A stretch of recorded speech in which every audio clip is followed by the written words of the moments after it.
WMAZ Morning starts now. As we start a new work week, the tropics are coming alive. Do we need to worry about these storms here in the Atlantic? We'll talk about it coming up. Ricky Dubose was one of 2 inmates convicted of killing the officers aboard a prison transport bus in Putnam County in 2017. Now he's dead after committing suicide. What we know about the latest developments just ahead. And 2 deadly drownings just hours after each other in Bibb County. A closer look at the cases from around the Okmulgee and Lake Tobesofkee. Plus, a potential water main break could impact you. The latest news coming from the Macon Water Authority this morning. Well, good morning. Happy Monday. We are kicking off a new work week. Take a live look right now at the fairgrounds down in Perry. The time 6:31 on this June 27th. I'm Caitlin Heck. And I'm Wanya Reese. Thank you so much for spending your morning with us. It's a great morning indeed. I'm feeling good. Don't blame it on the sunshine. Blame it on the boogie. There we go. We love to have Wanya back with us this morning. And Alex, we're not talking about triple-digit heat this week, which is great. Yeah, in fact, we're going to be talking about 80s by the time we get to the end of the week. So even better news on that front. Here's a live look across Perry this morning. Current temperatures as things stand now in the 60s, 68 starting off the morning in Houston County. But that humidity, it's up there. The dew point is at 66. So it's going to be sticky as you step outside on this Monday morning to start the new work week. 69 in Fort Valley, as well as in Warner Robins, Jeffersonville getting in on the action as well. 66 from Hawkinsville up to Dudley this morning. And as we look down to the south, looking at much of the same. 63 has been the cool spot down there in Dodge County. They are the winner this morning. But the dew point, like I was just talking about, it's up there. Notice how we get these greens back in here. The air is pretty sticky as you step outside. Not as sticky as it could be, but still on the sticky side. Now this front, draped across Tennessee on up into West Virginia, that's sliding down to the south. That's going to bring us a rain chance as we head through the day today. Temperatures rising into the 90s, eventually to a high temperature of about 95 before all is said and done. An unsettled pattern is going to roll on today, and that's going to roll on here through the next few days. But that means we're going to be looking at cooler temperatures, and unfortunately that means it's going to go through the 4th of July weekend as well. We'll talk about all those details coming up here in just a few minutes. Thank you, Alex. An inmate convicted of killing 2 corrections officers 5 years ago, now dead by suicide. Our morning reporter TJ Anthony joins us live in studio with this latest development that comes less than 2 weeks after a jury sentenced Dubose to death. Good morning, TJ. Yep, good morning to you both. Putnam County Sheriff Howard Sills says Ricky Dubose is now dead after hanging himself in prison. The Georgia Department of Corrections says the officer found the inmate unresponsive in his cell just before 5 p.m. yesterday. A coroner pronounced Dubose dead around an hour later. It was just 11 days ago on June 16th when a jury decided to give Dubose the death penalty. That decision came a few days after they found the inmate guilty of felony and malice murder as well. Now, in the killings of the officer Ballou and Christopher Monica, Dubose was one of 2 inmates convicted of killing the officers aboard a prison transport bus in Putnam County in 2017. Last year, a jury found Donnie Rowe guilty on all accounts, but they could not come to a unanimous decision about the death penalty. So Rowe's currently serving life in prison without possible parole. Right now, questions still remain unclear about Dubose's death, including how he was able to commit suicide and if guards were monitoring him. The State of Department Correction says both the office and the GPI are now investigating, which is standard procedure. Wanya and Caitlin, back to you. Well, thank you so much for that report, TJ. Obviously, Caitlin, a lot of unanswered questions still this morning. Dubose was being held at the Georgia Diagnostic and Classification Prison in Jackson. Well, we will continue to update you on air and online as we learn more about his death. Well, right now, a man is dead and a teen hurt after a shooting in Macon's Flower City neighborhood. Coroner Leon Jones says it happened just after 9:30 last night at the corner of Bluebell Street and Poppy Avenue. The Bibb Sheriff's Office says deputies found 41-year-old Antonio Harris shot. He later died at a hospital. Deputies heard an 18-year-old also got shot and went to a hospital in a private car.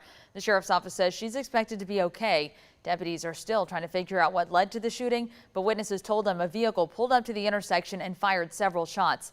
At this time, there's no clear vehicle description, but if you have any information in the case, you can call Macon Regional Crime Stoppers. That phone number is 1-877-68-CRIME.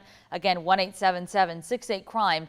Harris's shooting death is one of 3 reported since Friday in Macon. Another happened on Wynwood Drive and another on Leaf Court.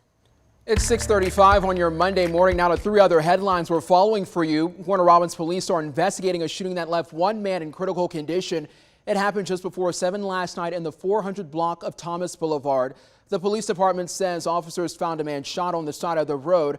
Medics took him to a hospital in Houston County to stabilize him before taking him to Macon to get more treatment. Warner Robins police say they're still early in their investigation this morning. Well, today, water safety is back in the spotlight after 2 people drowned, including a child, over the weekend here in Macon, Bibb County. One happened at Emerson River Park in Macon, the other at Claystone Beach on Lake Tobesofkee. We started hearing about the one on the Okmulgee River at Emerson around 6:30 last night. The Bibb Sheriff's Office says witnesses told them they saw their friend standing near a sandbar. When they looked away, he wasn't there anymore. The fire department's dive team later recovered the body of a 30-year-old Larry Rainey Jr. The coroner's office pronounced him dead around 8:30 p.m. Now, the other drowning happened just before 2 yesterday afternoon at Claystone Beach, leaving a 2-year-old boy dead. Sergeant Bubba Stanford with the Georgia Department of Natural Resources says first responders pulled the boy out of about 4 feet of water. They're not sure how long he was under the water. Coroner Leon Jones identified the child as Sylvester Lucas. Time 6:36 in your state news. 3 children are dead and now a mother faces murder charges. The Paulding County Sheriff's Office says deputies got called about a domestic disturbance at a house fire just before 9:30 Friday night. They say a woman was in the home trying to stab the kids inside. Firefighters and deputies got there to put the fire out and rescue anyone in the house. They say there were 7 kids inside. They found 2 dead and another died at a hospital. Investigators arrested and charged Darlene Brister with 2 counts of malice murder. The Paulding Sheriff's Office says more charges are likely. They, along with the GBI, are still investigating the case. Georgia's GBI director will now have a new job. The governor's office announced that Vic Reynolds would leave his position to serve as a Superior Court judge. Governor Brian Kemp appointed Reynolds on Friday to serve on the Cobb County Superior Court. Reynolds has served as a GBI director since February of 2019. Well, your power bill could go up more than $14 next year. This comes as Georgia Power Company wants to raise customer bills 12% over the next 3 years. The company says the extra $2.8 billion would pay for system improvements and higher costs. The Georgia Public Service Commission will evaluate the plan and is likely to vote on a modified version in December. So a typical residential customer who pays $128 a month would now see their bill rise by $14.32 next year and by $16.29 total over 3 years. Well, the Macon Water Authority is now investigating a possible water main break around Riverside and King Alfred Drives. MWA says it happened around 9:15 last night. Commissioner Bill Howell told us just before 10 p.m. that crews were on the site developing a repair plan. MWA says customers in the Riverside King Alfred area may experience a loss of water pressure or water. But some good news for drivers in West Bibb County. A stretch of Log Cabin Drive is set to reopen this week, possibly as early as today. That's according to Macon Water Authority President Joy Leverett. Leverett says they closed the bridge on the road after a partial collapse related to a water main break.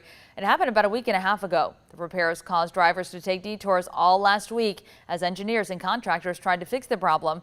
Leverett says the road is repaved and now they're waiting on the cement to dry. He says they're still not sure what caused that water main to break.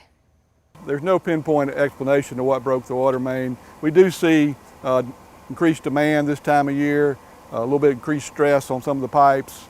This pipe is fairly old. Leverett says they're going to continue redirecting water for people in that area until the main is ready again, but he also says the water is safe to drink. All right, the time is now 6:39. Speaking of water, we're going to be getting a little bit of it this week, which is going to be so nice to get some rain. Yes, when I was watching the weather last night here on 13, it was nice, Caitlin and Alex, to see some rain on the board and also to see temperatures that are not in the triple digits for once. It was nice for about a day or two. Yeah. But after that day or two, I said, hey, you got to get up out of here. I don't like this. Well, I need to like bring on the pumpkin spice. He is ready Yes, to fall. amen. Courtney, listen, we are trying to summon you here. Yeah, exactly. Bring on the PSL. All right. Here's a, this could go for a fall sunrise. If you had asked me to label this picture with the orange and the yellow in the picture there, I would probably guess it's fall, but no, it is June 27th. 2022 here in central Georgia. 66 degrees.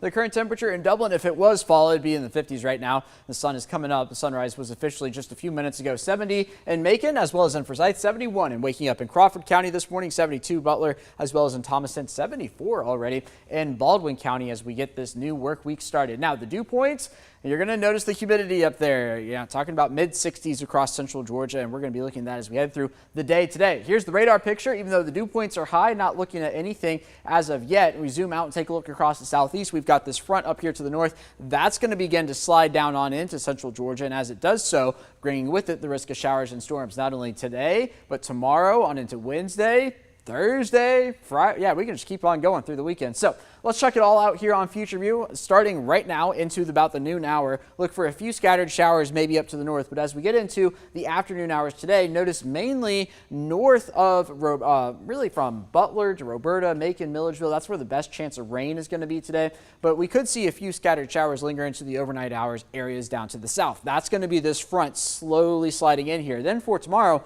the front itself is going to fall apart, but as the front falls apart, the moisture that's associated with it's going to be hanging around the neighborhood. So here we go into 3 p.m., some scattered showers and storms, and that's going to last on into the evening hours. But since the moisture is going to be hanging around with nothing to really steer it out of the way, we're going to do it all again on Wednesday, bubbling things up right around noon on into Wednesday afternoon and evening. Notice there's no rhyme or reason to the motion of these storms. We're just got to watch to see where they develop, which direction they're moving, and then that's when we can really figure out where we're going. And we're not going to stop it on Wednesday. That's going to continue on into Thursday, on into Friday, on into Saturday. I know there's a lot of 4th of July activities going on this weekend, but overall about a 40% chance of rain each and every day, and that's going to carry us through Sunday on into Monday as well. So, like we were just talking about, no secret, it's been hot this month. We've had 7 days above the 100-degree mark, at or above the 100-degree mark. All in all, about 20 above average days. And I think you could throw yesterday in there, but we didn't record an official high temperature at the Macon airport because there's an issue with the sensor there that we're working on fixing. The National Weather Service is working on fixing that. So a 30% chance of rain today.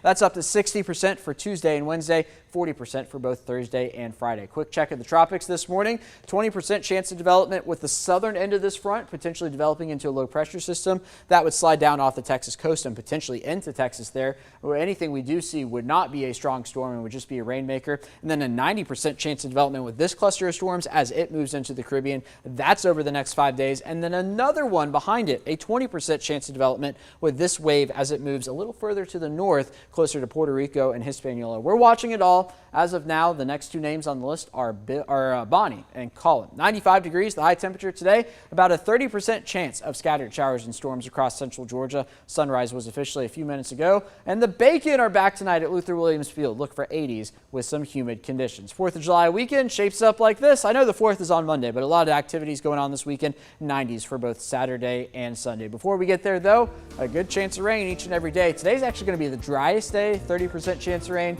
And then we are back down into the 80s for Thursday and Friday. First time we've seen our highs in the 80s in quite a while.